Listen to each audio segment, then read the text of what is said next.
शैतान राम। एक शहर की एक छोटी सी गली के आखिर में एक घर था। उसमें रहते थे शैतान राम। अपने नाम की तरह ही उनके काम भी थे। हर समय सबको सताने में उन्हें बड़ा मजा आता था। उनके घर के लोग उन्हें समझाते थे, लेकिन आदत से मजबूर शैतान राम समझते ही नहीं थे।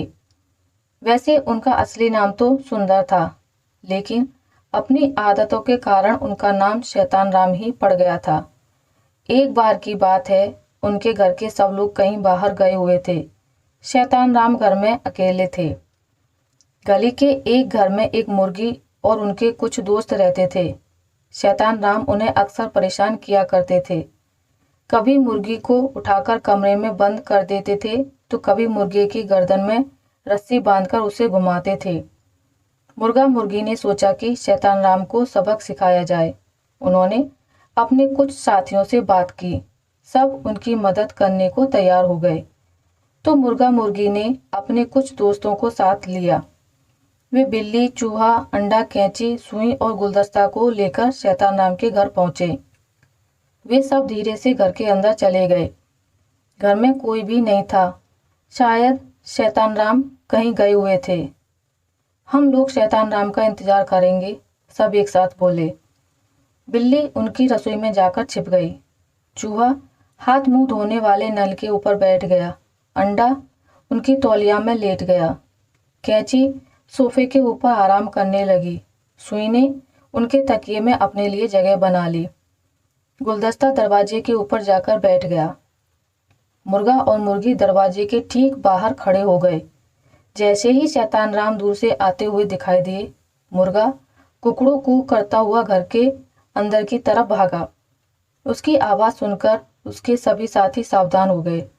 मुर्गी भागी मुर्गे के पीछे और उनके पीछे भागे शैतान राम। मुर्गा दौड़कर रसोई की ओर गया। शैतान राम उसके पीछे पीछे। जैसे ही रसोई में पहुंचे, अंधेरे में बिल्ली उनके ऊपर कूदी। वे घबराकर आटे के डिब्बे में गिर पड़े। मुंह धोने के लिए वे नल की ओर भागे। आंखों में आटा चला गया था, उनको ठीक से दिखाई भी नहीं दे रहा था। जैसे ही नल खोलने के लिए उन्होंने हाथ बढ़ाया, चूहे ने जोर से उनकी उंगली में काट लिया। दर्द से चीखते हुए और अपनी आंखें साफ करते हुए वे तौलिया ढूंढने लगे, और जैसे ही उन्होंने तौलिए से मुंह पहुंचा, अंडा उनके पूरे मुंह पर घूम गया। वे थककर सोफे पर जाकर बैठ गए। पर यह क्या, वहां तो कैंची पहले से ही उनका इंतजार कर रही थी। जोर से चुभी तो शैतान राम उछल पड़े और सीधे बिस्तर पर गिरे। उनके तकिए में लगी हुई सुई उनके गाल में चुभी। शैतान राम की हालत खराब थी। वे घबराकर दरवाजे की ओर भागे। जैसे ही उन्होंने दरवाजा खोला, पीतल का गुलदस्ता टक से उनके सिर पर गिरा। शैतान राम बेहोश होकर वहीं गिर पड़े। जब उन्हें होश आया तो उनका पूरा घर बिखरा हुआ पड़ा था। आज उन्हें समझ में आया था कि किसी को परेशान करने पर उसे कैसा लगता होगा। उस दिन के बाद शैतान राम ने किसी को कभी परेशान नहीं किया। धीरे धीरे सब उनकी शैतानियां भूलने लगे। आज भी वे उसी शहर की उसी गली में रहते हैं, लेकिन अब उन्हें सब सुंदर कहकर ही पुकारते हैं, शैतान राम नहीं।